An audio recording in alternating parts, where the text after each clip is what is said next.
What's up, y'all? Welcome back to another episode of the Cheeky Midweeky, where we are making strength and conditioning not boring anymore. Before we get into today's episode, I have an ask for you. Please hit that subscribe button as it helps the show grow so we can reach more coaches and help reach more athletes by providing the best quality training. In today's episode, I talk with Coach Blaine Donahoe, and we talk about strength and conditioning in the high school setting, but also how he's able to work with MLB athletes. If this is something that you're considering doing, working with extra athletes outside on the side from where you're majorly working, or if you're interested in high school strength and conditioning, this is the episode for you. Here at Strength Coach Network, we pride ourselves on giving you the best quality information from strength and conditioning coaches and practitioners that still work with or have worked with athletes. This is not theory. We are always about giving you practical information that you can apply day one the minute you're done listening to this. And you can check us out for a $1 trial in the link down below. Click that link and find out more about us. Sweet. How's the day been? It's been good, man. I'm glad we could finally hop on and do this. I hated I had to cancel on you last time. I don't even remember exactly what happened. Something to do with my son and my wife. I don't even remember. It's always something like that, though, right? I mean, that's exactly that's the part of being a dad and a husband is like things pop up. I mean, being a coach too, you got to be able to adapt. If you can't adapt, then you got problems. That's it. Yeah, that was honestly one of the main shockers in my young coaching career. Which I mean, I'm still a young guy. I'm still early on in it. But when I first got my first head job like 3-4 years ago now, that was one of the things that I didn't anticipate. You know, you can only get so much of that being an intern or being an assistant or whatever. But then when you get thrown into the fire being the head guy for the first time, especially as then a 24, 25-year-old. Yeah, the random schedule changes, coaches saying, hey, we're actually coming in 30 minutes or we're not coming in 30 minutes or, you know, things like that. That was a culture shock a little bit. I call it no longer playing with house money. So like when you're an assistant, you can make a suggestion and it's like, oh, okay, I'm gambling with, I put $100 down. I already made 50. Now I'm really only gambling with the 50 because it's like, oh, it's the extra money. It doesn't matter. But the minute you go from the assistant to no, we're doing what I wanted to do and the buck stops with me, that sobers you up. But my goodness, it makes you feel alive too. Yeah, dude. Oh, I wouldn't trade it for the world, right? But yeah, no, sobering you up is the exact perfect way I would put that. That's very accurate. Why don't you go ahead and introduce yourself? Tell everybody where you've been, your journey, so that way they can get kind of caught up because you and I are familiar with one another. But anybody that's unaware of you and your history. For sure. Yeah, I won't take too long with this. This is kind of the stuff that, I always joke around and say that it's necessary, but people aren't super interested in. But no, I grew up in a small town, Portland, Tennessee. Still live there, actually. Just rural country Tennessee town. Kind of typical out of the movie type deal. And had a passion for this. Started in high school. It's kind of like the general typical strength coach type of story, right? Was an average athlete in high school, average at best, I would say. So wanted to do something about it. It was one of those that was never going to be good, was never going to earn a starting role unless I actually worked really, really, really hard for it. So I was always looking for a way to get an edge, right? Eventually around my sophomore year of high school, found the weight room. Strength coaches I didn't know existed at the time. Again, small rural Tennessee town, right? That just wasn't a thing. We weren't even hardly allowed in the weight room when I was in high school as a team. I mean, like that's just, it was just there, right? So literally just started going to like my local community gym, right? And watching all the 50-year-old dads do what they do and just try to mimic them, right? Because I didn't know any better. Grew a passion for that, loved it, enjoyed it. And everything kind of just spiraled from there, right? Stayed in the gym the rest of high school. When I got into college, ended up going to Tennessee Tech University in Cookeville. So got into college. As soon as I left high school, started competing in powerlifting just because I just loved the weight room so much. So did that for about a year and a half, 2 years. And then after doing that for a little while and doing my own programming and it not being great programming, all my previous sports injuries started to rear their ugly heads again. So decided to stop powerlifting after a couple years. But when I got to college, I knew immediately that I wanted to do something along these lines. Tennessee Tech has an exercise science program. I was like, well, that sounds right down my alley. Don't know what I want to do with it yet, but I do know I want to learn about that. So end up doing that. Got my bachelor's and master's degree from Tech. Interned at Tech. That was my first internship. My first strength conditioning internship, at least. Interned at Tech. Then during my master's degree, started interning at Good Pasture Christian School, which is a private high school and middle school here in just north of Nashville. And got in with JT Rankin. I don't know if you know JT. I do not. He's a great coach, great guy. Love him to death. Honestly, credit him a lot for where I am today. Not only as a coach, but just as a human being. Like I said, he's an amazing guy. So interned under him at Good Pasture for a little while. Eventually, he left Good Pasture and called me up and was like, "Hey, I told him that you need to be the next guy. Here's your day that you're going to interview. Be ready for it." And I was like, "All right, man, that sounds good." So did that interview. Obviously, it worked out. I went to Good Pasture, was there for about 3 years. Then about, honestly, this time last year, took a step away from Good Pasture, went more private sector. And that's been interesting. Enjoy it. I enjoy it. Went and started working specifically with some baseball guys. Got in with a pitching coach and started working with a lot of baseball guys, some pretty high level baseball guys, which was super, super fun. For whatever reason, I found kind of a niche in baseball, softball, that type of area. Don't know why. Never played baseball a day in my life. You know how that goes. But I have found a niche there though, which has been fun. I love programming for sports like that, golf, tennis, all the rotational sports. If you want to call them rotational sports, you know what I'm saying though. Yep. So did that for a little while, and then as of I think either November or December of this past year, started working at a private training facility who trains all athletes, not just baseball, called APG Strength in Hendersonville, Tennessee, which again is just north of Nashville. So I'm at APG right now, and then still train some of my baseball guys on the side, some of my pro guys and things like that. But yeah, man, that's the long story short. That's fantastic. The thing that I wrote down is it's really funny how SNC works. Like, hey, you're going to be this guy, like, Yeah. and how that actually helps one another. But I'm saying it for all of our young listeners out there that might think it's a throwaway when you're an intern or an assistant, or that like you have to, who is going to get you the job, right? Like it really is. And then what will keep you there. Yeah. Whenever, because I've had a few interns in the past, and they always ask me like, man, like, where should I be looking for jobs? Where should I be doing this and this and this? And I was like, this is the hard part of this field. It's a double-edged sword, right? Like there's a great part about it. There's a bad part about it. One, it's all networking, right? Which is great because once you get in, you're probably in, right? But the hard part is getting in, right? You got to get in, you got to find your first job. And that's the hardest part, is the first one, because likely you're not as connected, as networked as you possibly could be, right? Or as you will be, 5 years down the line at least. And so the hardest part is getting into the first one. But once you're in the first one, typically from what I've seen in this field and what I've experienced in this field, it just kind of snowballs from there, right? Like, again, once you're in, because you're connected well enough at that point.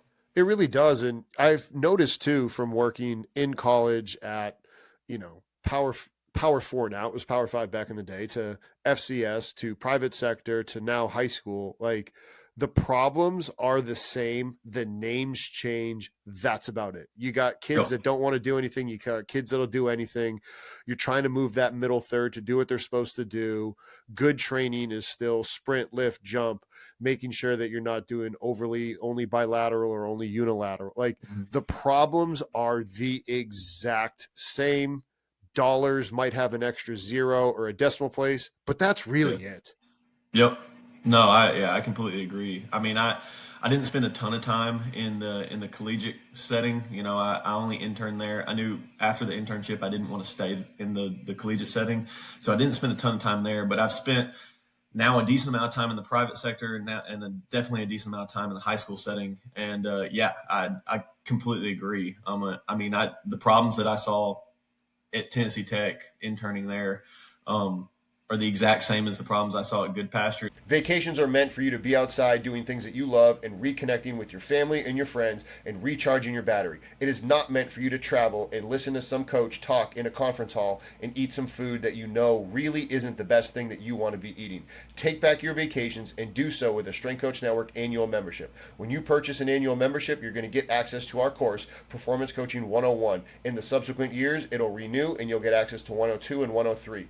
Each year, you're going to get access to 2 NSCA CEUs and 10 CSCCa CEUs. These CEUs will allow you to be able to learn from the comfort of your office. You'll be able to earn CEUs on your time rather than having to travel. Take back your vacation and be able to do this with a Strength Coach Network annual membership. Click the link down below for more information. It's just athletes were a little bit better, I completely agree with that for sure. And when the two work together, it can really be magic for the kids. Like the high school, in the high school setting, I mean, we've had a whole host of coaches on, and you can dive in and talk about what it was like for you. But some coaches have 60 minutes, 5 days a week. Some of them have 35 minutes, 5 days a week. So it's like, all right, well, let's call it what it is. Some sports, 35 minutes, 5 days a week is not enough. And because you can't do everything by yourself, if the high school strength coach who's listening to this, if you can have a great relationship with the private sector strength coaches, they can help get things done that you want done on their time. You could then make the private sector coach's job easier because now they don't have to come up with random things. They can be like, hey, I got to top off and fill off buckets that aren't getting filled. So now if you're the private sector coach in the area, figure out and work together. It doesn't have to be this, don't be the personal terrorist if you're in the private sector saying like, oh, those guys, they don't know what they're doing. Like, no, don't be Buddy Morris's personal terrorist. Like, actually work together for the betterment of the athlete, because and you can speak to this, in the private sector, we're not on the hook when the athlete doesn't perform well in season. It's the strength coach that works there right now. So if you look around, anybody, I don't know when you're listening to this, but we're filming Thursday, April 24th. The draft's going on right now. NFL teams are coming back. Well, when these athletes in the NFL were gone February, March, and half of April, 2.5 months doing nothing, that private sector coach is not going to be on the hook if somebody blows a hammy in week 2. It's the strength coaches that are working in the facility now, haven't had the athletes for 2.5 months, and they're on the hook. Like, that is a flawed system. Yeah. No, and I kind of love what you said too about take the high school setting, right? Like corresponding with the private sector guys that are in the general area, because it's going to happen, right? It's going to happen, especially if you're at somewhat of a higher level high school with higher level athletes, right? The private sector stuff is always going to happen, right? I think from what I've seen in high school setting, problems usually arise from 2 scenarios. One scenario is driven by you, and the other scenario is kind of out of your hands, right? The scenario that's out of your hands is your admin, right? Your admin's going to make or break you at a high school, right? But the scenario that's driven by you that can cause problems is how big is your ego, right? And the ego thing, obviously, that's a thing for any field, right? But specifically our field, I feel like it's a pretty heavy hitter.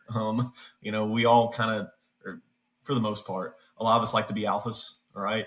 And we can't have a room full of alphas, right? So like the ego thing, what I'm saying is, like, in high school, if you know you have a private sector coach that is going to be working with a lot of your kids, you have to be willing to set the ego aside and realize that those kids are not just getting work from you. They're getting work elsewhere as well. So you better work together with that guide for the betterment of that kid, because that should be your ultimate goal anyway, right? That should always be the ultimate goal anyway, no matter how big or small your ego is.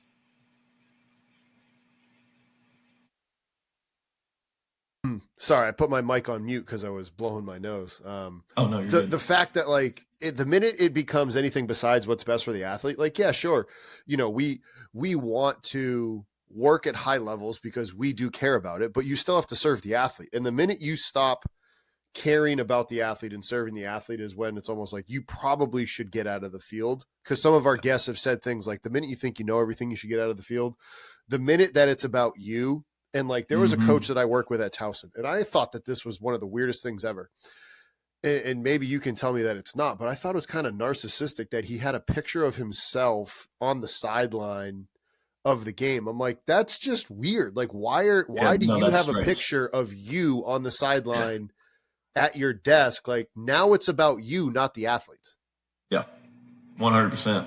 Like a profile picture on Twitter, just in a frame on his desk. Yeah, like why do you have that? Like it's versus like, okay, your profile picture, like cool, people need to know who you are, and that's you Sure. working on the sideline. But like for you, I don't know. Team Builder has been my trusted source for online software programs for my athletes since 2019. Since then, they've continued to grow. They have this new practice integration where practice planning can integrate with the sport coach. You have your sports science, your AMS, the questionnaires. They've continued to evolve and keep giving you the things that you need. It has made my life easier as a strength coach. I want the same for you. You do not need to keep printing on lift cards. Please, printing on lift cards in Excel, you don't need to do that. If you need help being able to purchase it, they have a pre-written grant on their website. They're also part owners in the Plyomat with Coach Rich Burnett. So if you need to get a good device that can accurately and validly and quickly get your jump height and ground contact time, so now you can get RSI. Plyomat's a great choice. We utilize that at Goldfinch. Check Team Builder. Check them out in the link down below. Please stop printing on lift cards. It's going to make your life easier. It's going to make your athlete's life easier. It's easier to program on the back end. Check out Team Builder in the link down below. I was just like, this is weird. And it gets back to what Yeah. you said. It's your ego, and it's not about you serving the athletes anymore. It's kind of strange, like, and I mean, like, of course, like, I'm sure my ego's been pumped up before to a level that's probably unnecessary. Like, I'm sure it's happened, right? I try not to let it, but I'm sure it has, right? It's human nature. Yeah. But it's also kind of weird. It's like every once in a while, no matter what sector you're in, private, high school, college, it doesn't matter, right?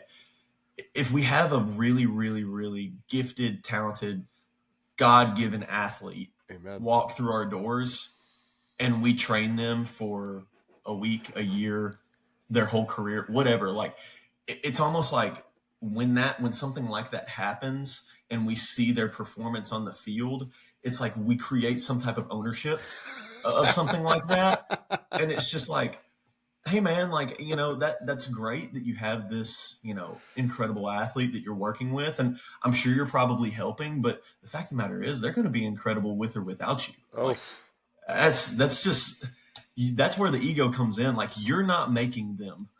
If anything, they're probably making you a little bit.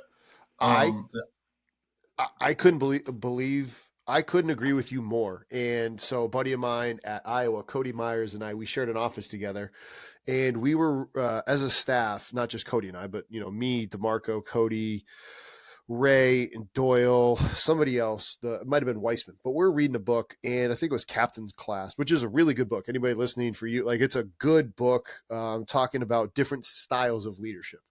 And we had a kid on the team who now plays for the Carolina Panthers. He got drafted by the Denver Broncos, Josie Jewell.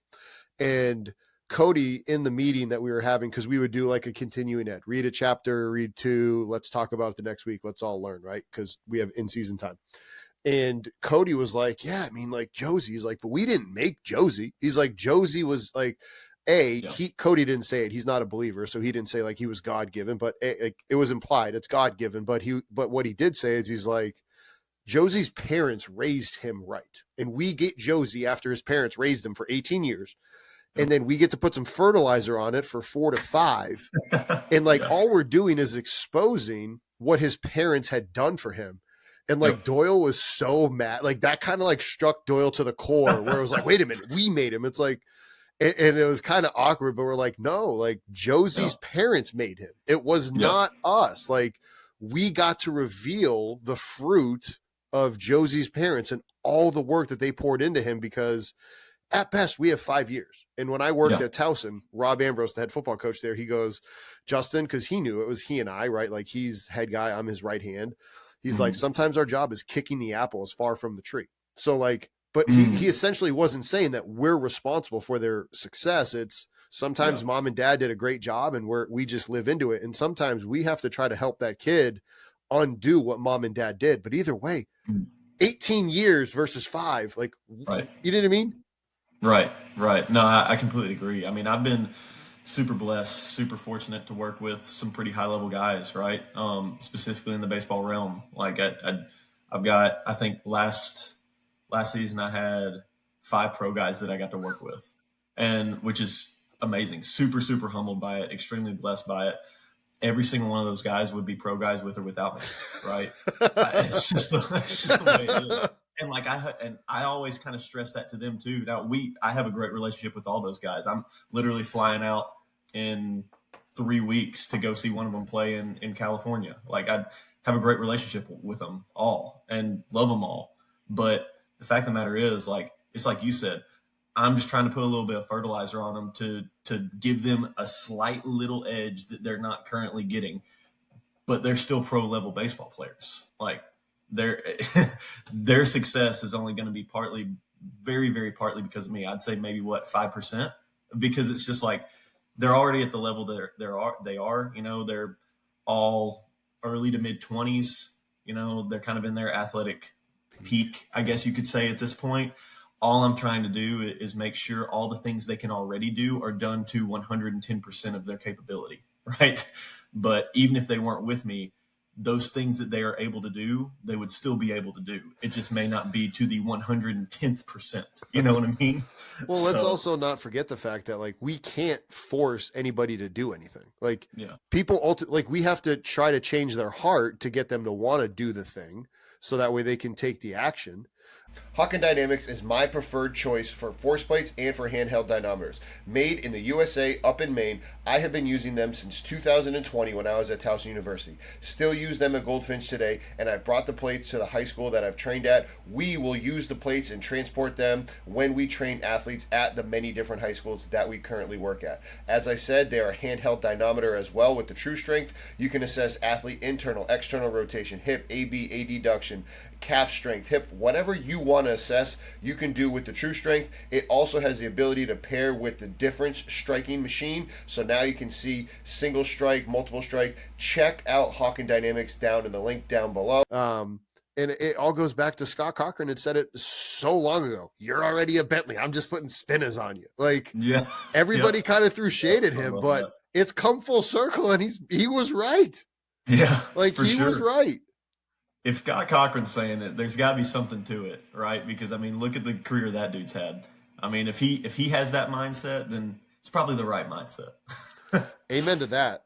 Let's dive in on the baseball guy thing, because I think a lot of strength coaches that work in the baseball setting, they're always so concerned about arm care and what can they do to help. And that's, you smile to any of our listeners that aren't watching it on video. Like, what is it about arm care that has people and pitchers and so like worked up about can't ever bench, even if it's a limited range of motion, or doing anything overhead? Let's dive into that world. Man, there's a time and place for it. I'm not sitting here saying there's not. Like every once in a while, whether it's a pro level pitcher, a high school level pitcher, or anywhere in between, right? Like every once in a while, a pitcher will get dinged up, right? Typical, anterior shoulder impingement might happen that you're gonna have to address or fix. That stuff is necessary and it happens, right? And so that's when the quote unquote arm care probably comes into play. I mean, I give my guys I always do a movement screen on all my guys, and I give them, based on that movement screen, some, I guess you could call it arm care to do on a daily level, right? But it's all challenging in ranges and setting new ranges of motion and just finding newfound mobility through the shoulder and things like that, right? Based off a movement screen. So I guess you could call that arm care. But like all in all, like when it comes to the nitty gritty, the meat and potatoes of everything, I mean, the meat and potatoes don't really change much, whether you're a pitcher, an outfielder, a shortstop, or a catcher, right? Like it's all the same general stuff to do the same general stuff, right? But like, for example, I just got, I never engage in stuff on Twitter like this, but I did on this one particular occasion. On this one particular occasion, I did because one of my buddies, Logan Neff. I don't know if you know Logan. Incredible strength coach, high school level, but amazing strength coach. He posted a video of a couple of athletes doing power cleans. Just sub-maximal doubles, and dudes were moving it. I mean, obviously very proficient at the movement in general, and the weight was obviously very light for them. I mean, it was very snappy, right? And he posted a video of these two guys doing that, and just said something along the lines of like, bars were hot this morning, whatever, you know. Yeah. And a private a private pitching coach commented on it. I guess one of the athletes was one of his athletes, right? And said, "Why are you power cleaning a guy who just threw 90 pitches 2 days prior?" And I responded to it, and I was like, why are you mad here? Because we're 2 days out after he had pitched.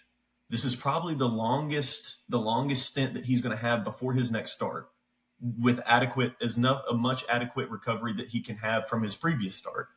He's obviously extremely proficient at this movement. He's done it a million times before. You can tell just by watching the video. The weight is sub-maximal. It couldn't have been more than 80% on that bar for him for a double. And everything about that movement was extremely proficient and extremely high level. So like, what if there's no pain involved and he doesn't feel any discomfort in his elbow, shoulder, whatever on his pitching arm, why wouldn't he? Like, and I made the quote of, pitchers aren't made of glass. They're just made to feel that they are, right? Like, this is a high school kid, right? Like, we're not talking about Clayton Kershaw here, game before the World Series. Like, this isn't what we're talking about. Like, 2 days after a start, probably the longest time he's going to have until his next start. He's very proficient at the movement. Why would you not power clean him? Like, they're not made of glass. But that's my whole roundabout point here, is like, pitchers, yes, sometimes there's a time and place to give them some special treatment in terms of arm care and things like that. But all in all, like, if they're healthy, they're good to go. There's no reason they can't lift heavy weight just like anyone else. Like, it's perfectly fine and honestly good for them. I mean, but you could change that not just with pitchers, is all athletes, because I think sometimes strength coaches, we athletes aren't made of glass. We strength coaches can make athletes think that they are. Yeah, yeah. I got asked by Jeremy Carlson, the strength coach over at Center College. I just recently got asked by him. He hosted a strength coach clinic, which, by the way, that clinic was one of the best clinics I've ever been to. Absolutely incredible clinic hosted by him last weekend, on Easter weekend, actually. And incredible clinic. But he super humbled by this. But he asked me to speak at it this year. And that was one of my main points in my presentation, was it's okay to make sure our athletes do hard things. Like, I feel like we get so caught up in the sciencey stuff and the nitty gritty of sets and reps and intensities, and trying to do everything exactly how we're supposed to do it according to the book. It's okay to kind of leave the book and turn it over a little bit, and just make sure the kids are actually learning how to strain, make sure the kids are actually learning a little bit of intent, some discipline, some consistency thrown in there maybe, because the fact of the matter is, if you don't have intent and consistency and things like that, the perfect program isn't going to work anyway. So, I mean, like, I don't know, like, there's a lot of ways to do it. You don't have to bury a kid into the earth and make them puke their lunch up for 30 minutes after they get done. Like, it doesn't have to be that way. No. But there are certain things you can do to make sure that they understand hard work is hard work and what that feels like, right? So I don't know, man. That some of that stuff just bugs me nowadays. I feel like there's so much knowledge and information out there that we kind of let that knowledge and information cloud the general overall goal sometimes. And it's just, I don't know. I agree with you that because the technology, and to our listeners out there, probably mainly the younger ones, but if the older ones need to listen to this, technology will allow you to tell the kids that they can do more. Like, yeah, 100%. You get your GPS data to show you that you've built up the acute chronic workload ratio. And it's like, hey kids, guess what? We have proof that you've been trained healthy and you have a lot of work capacity built up. We're going to go do a lot of hard stuff right now. Or, hey, that your Vitruve unit on the bar is showing you that you're moving it fast. I'm putting more weight on the bar. Stop being soft. You're okay. Yeah. Like, you just moved it really fast, or your jumps are showing that you're fresh. Guess what? You can't be fresh all the time. I got to put some strain on you. And that, to our coaches out there, You need to stop going to your sport coach saying, oh, the data says we need to do less. You need to rethink your data. And if you need to be retaught it, we'll gladly teach you. That's what we're doing. Watch any of our webinars on it, because we've had Scott Kewen, who now works for the New York Jets, talking about it. Like, you need those hard days to super compensate, whether you believe in the single factor super compensation, or if you, the fitness fatigue model where, yeah, fitness goes up, but fatigue is also going up, and then finding that fine balance.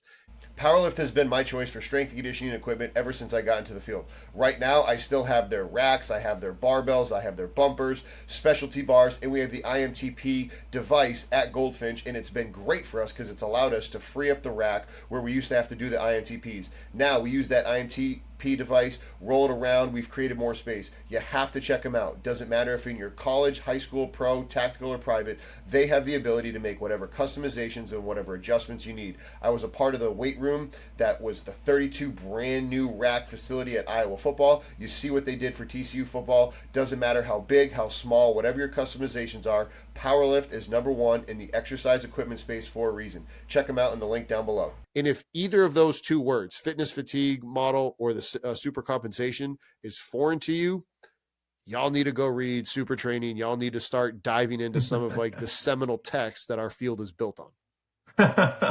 No, I agree. Like it's like you said, man, like there's a way and a time and place to teach these athletes how to work hard and how to strain with maximum intent. The intent thing is really the thing, right? Like whenever I tell, I mean, even an athlete, right? But anyone I'm talking to, whenever I say like, we're trying to go max intent here, max intent doesn't always mean I need you to get buried by this weight today, or intent is relative to whatever you're doing. Right? Max intent could be literally a max effort 10-yard sprint. Max intent could be literally, oh, we have the Vitruve unit on the bar, and I'm telling you, we're working on peak power, so I'm keeping you between 0.90 and 1.0 meters per second here. So that weight's not going to be heavy, but it's dang sure going to be fast, right? So max intent could be the amount of speed you're putting into a light weight, right? Intent is intent, and what basically embodies intent is discipline and the minute details and how you perfect those minute details, right? And so like that, I would argue and say that that's the embodiment of working hard, is how much intent are you going to give into the task at hand based on what that task at hand needs, right? And so like you can teach a kid how to work hard and how to strain without being negligent in your programming, right? And I think that's sometimes the strength coaches that haven't maybe been in the field for too long, or even worse, have been in the field a really long time and close-minded to everything that they see outside. I think that's kind of the mark that they miss sometimes, is, okay, well, these kids are going to learn how to work hard, so I'm going to program to the extent to where they can't walk for the next 7 days and they're puking at the end of the lifts and stuff like that, which now granted, I'm going to sit here and say, like, I've had athletes throw up during some of my programming. Like it's going to happen from time to time, right? But it's never with that intent, right?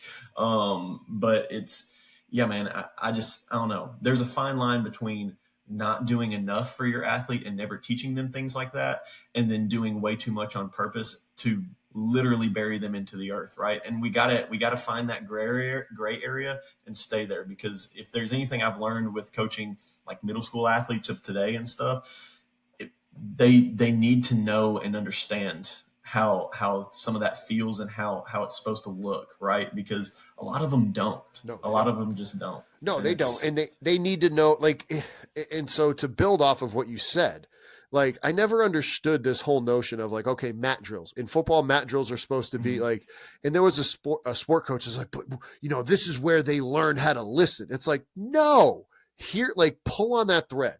Mat drills is where they learn discipline and how to listen. So what you're saying is when you're coaching them in Indy, they don't need to listen. That's not where they're learning listening. That's not where they're learning discipline. And it's like, to your point about the middle school kids or the high school kids that need to learn how to strain, they literally just need to learn how to throw a med ball, like you said, with intent. Throw it hard, like lift a 14-pound med ball when you might weigh 180 pounds and throw that darn thing as hard as you can. Put 300 pounds on your back if you're a 400-pound back squatter. And now that means, you're doing that for at least 8 reps. Like, that's Yeah. hard. That is Yeah. hard. You can still do hard things that are appropriate, that are not negligent. Yeah. Yeah. No, 100%. And yeah, I don't know that the thing that bothers me a little bit that I see from, and I hate to kind of put sport coaches in their own category here because there's some incredible sport coaches out there, right? But the thing that bothers me a little bit that I see from sport coaches sometimes, specifically head coaches, is like sometimes we we don't understand how to build specific culture, right?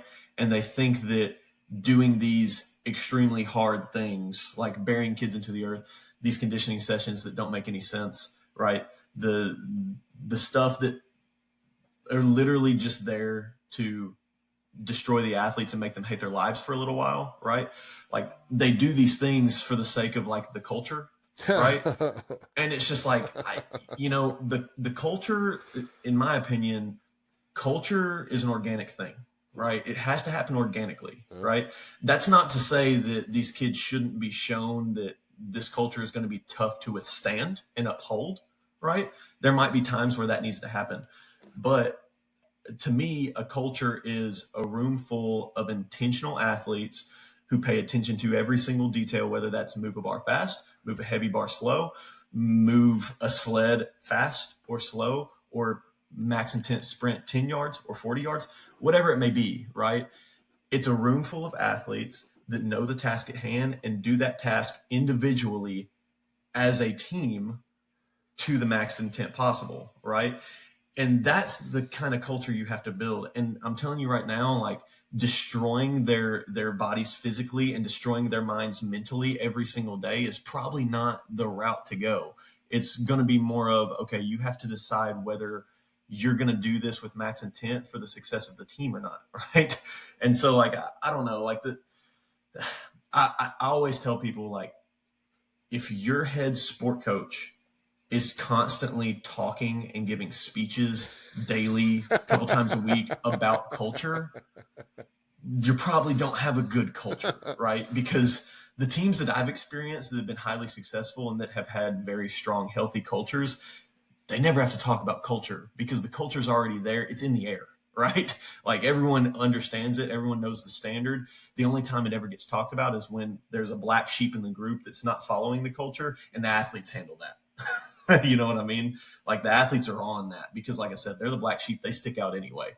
So I don't know. I feel like if we're constantly having to talk about culture every single day, probably don't have a good culture. And I don't know if talking about it's the way you're going to get it. You talked about being from Tennessee. And so Tennessee and the state of Tennessee and the state of Iowa both have strong, military service roots. Mhm. And I never served, and I'm not saying it's from what I've been hearing in service, but from friends that serve and from, people that will talk to me about it.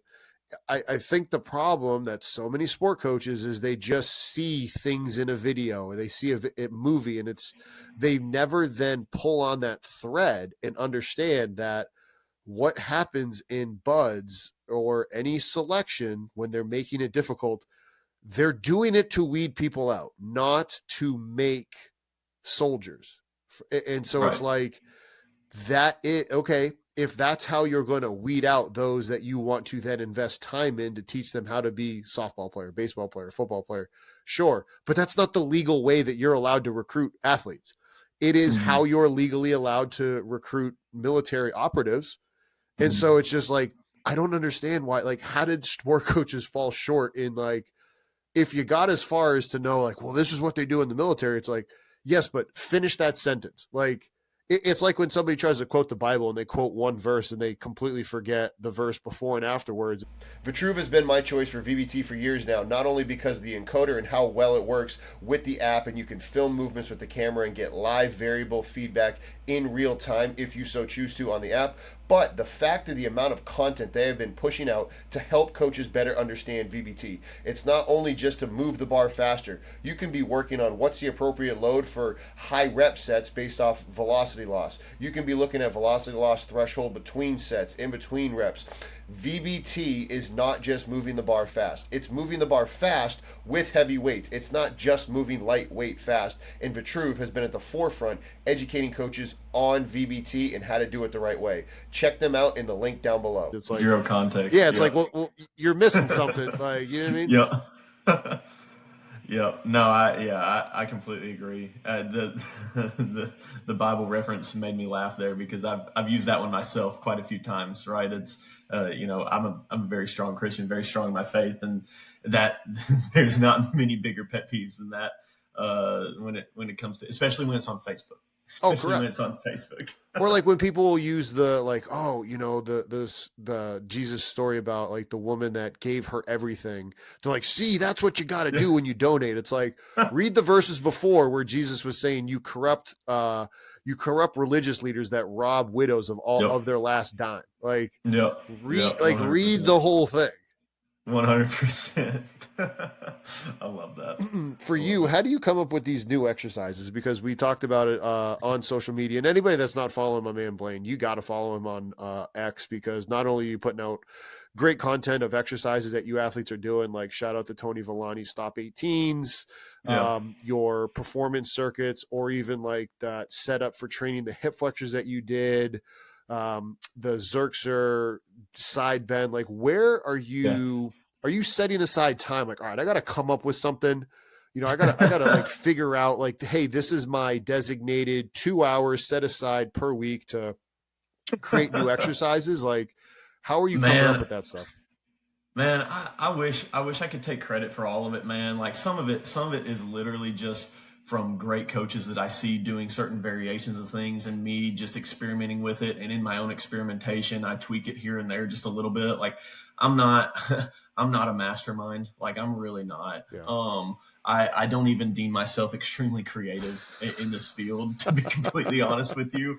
But like I said, though, whenever I see something, the first thing I always do is experiment on myself. Like gotcha. I've been made fun of it before because my lower body day in my own personal workout will turn into like a full body, like some wild stuff type day. Like my lower body day will turn into me doing like 30 minutes of neck work or something sometimes. Like it's just all over the place just because I love experimenting, man. Like, again, like I've been doing this for a long time now. Like I've been in a gym for a really long time. Even I get bored sometimes. So like anything I can experiment with on myself, I always like to do it. And then obviously like if I like it or if I feel like I want to tweak it here and there and give it to my athletes, then I'll do it in a heartbeat because then they become my guinea pigs. Right. Yep. And I tell them that. I'm very open to them about that. Right. Like, hey, I saw this new thing. I like it this way. Let's try it this way. And then we'll try it this way. You're my guinea pig during this process. I want to see if you like it and what you feel, because if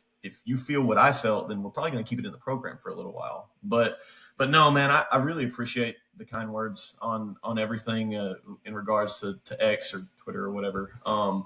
I don't try to like post anything like super crazy or special. I literally I have all these videos of our athletes doing stuff just for APG, right? We always try to video our athletes doing everything that they do every day just to, put our brand out there a little bit, specifically on Instagram and things like that. So I've got all these videos on my phone. And so usually like once a day, I'll just throw up a video of whatever we did the day before and explain why we did it, or explain the cues that I used to get the athlete to do it correctly, and then see what happens. Right. But the Xerxer, dude, the banded Xerxer side bend has gotten a lot of traction on there.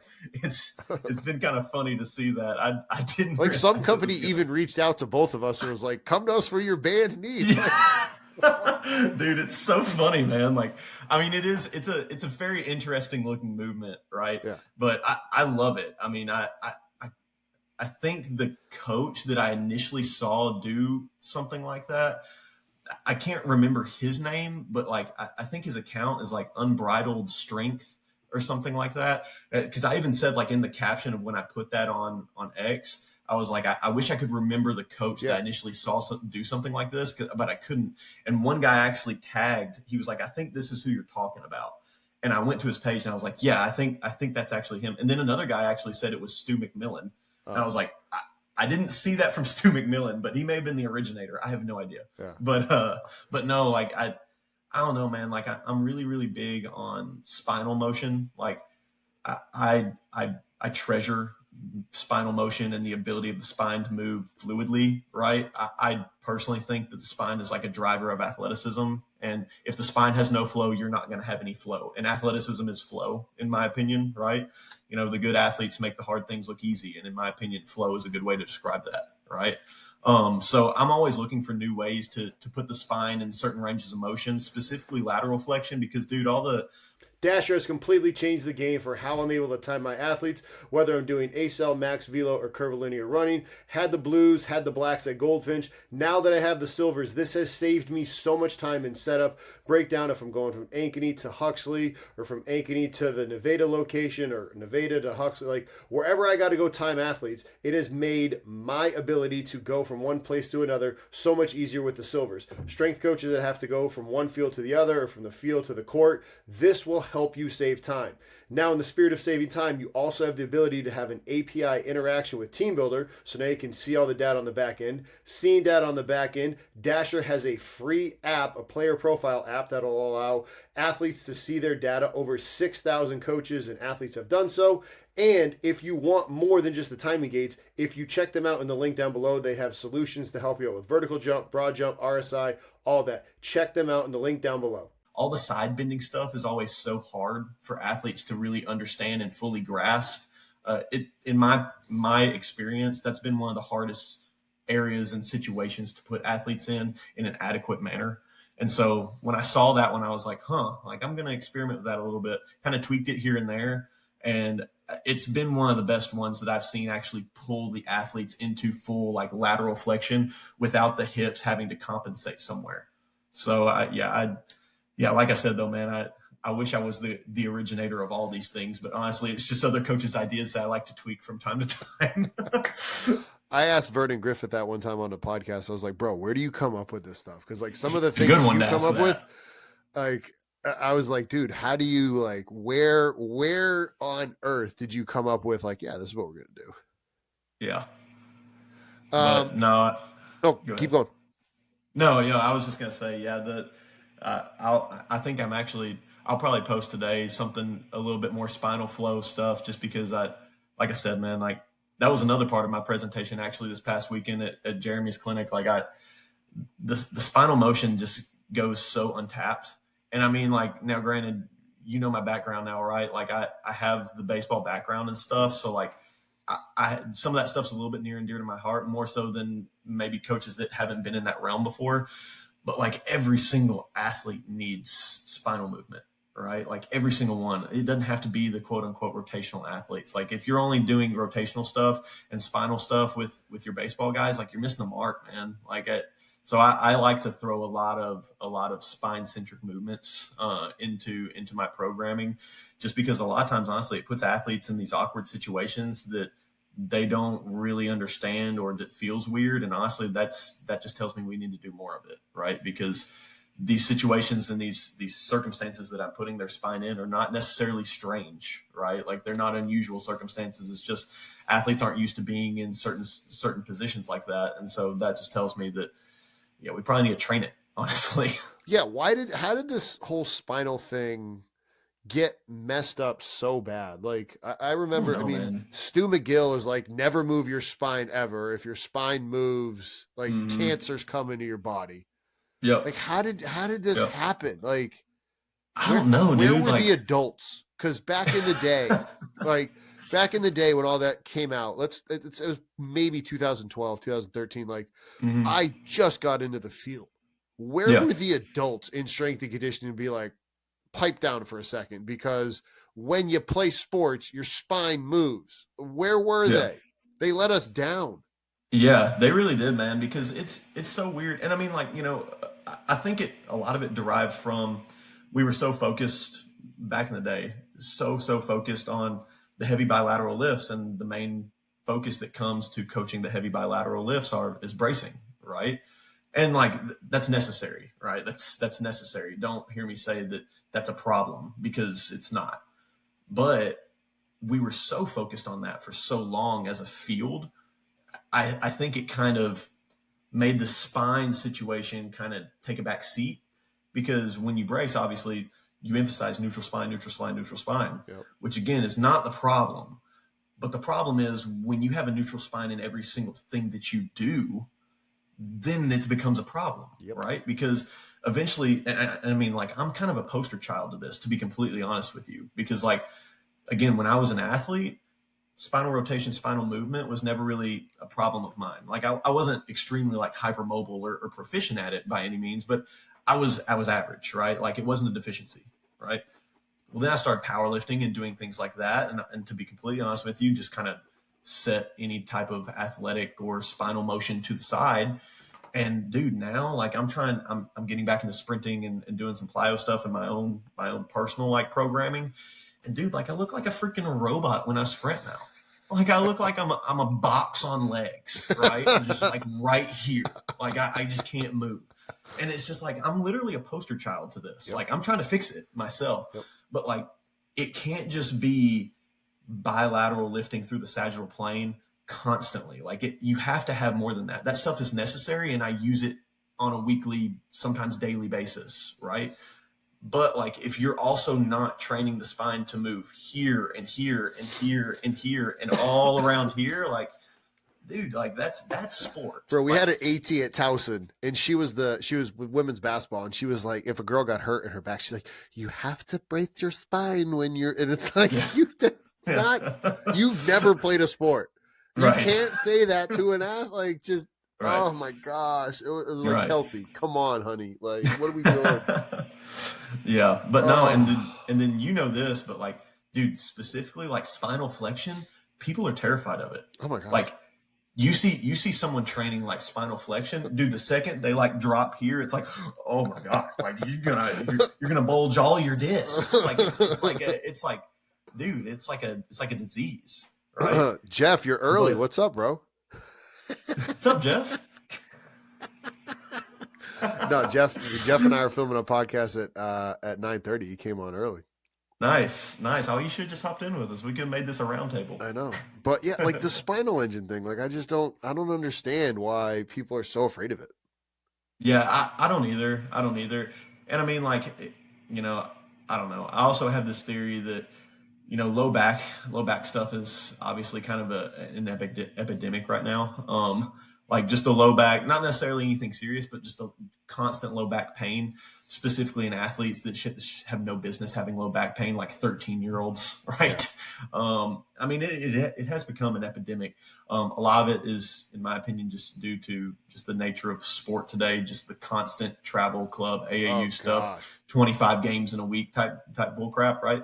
But I mean, a lot of it has the fact that to that extent, has to do with the fact that these athletes aren't being exposed to different ranges of motion. It's all sport, and especially like some sports like baseball and softball, like, dude, they do the same things over and over and over and over again. So like, of course, like the low back's probably going to take the bulk of that somewhere, right? And so like, yeah, I don't know, man. It bugs me whenever I see an athlete who's 13, 14, 15 years old come in. They're like, my low back is so bad. Like, I'm like, golly, man. Like, to your point about that, it's not only just that. I had a former neighbor of ours. She reached out to me because her son wanted to start taking some whey protein. And she's like, what do you recommend? So like, all right, you reached out to me.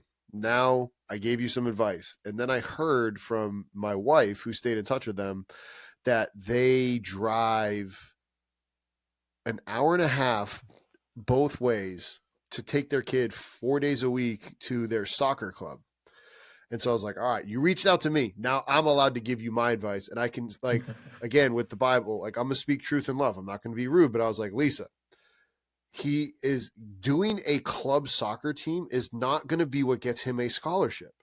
The amount of time and stress that you're putting on him and his body and your family by sitting in the car 3 hours a day, 4 days a week, like, what are you doing? Let this kid just play soccer with the people around him, work on some things at home if you want, let him lift some weights. Like, again, you just sitting in the car after sitting in school all day to go play soccer. Like, you can play soccer anywhere. Yeah.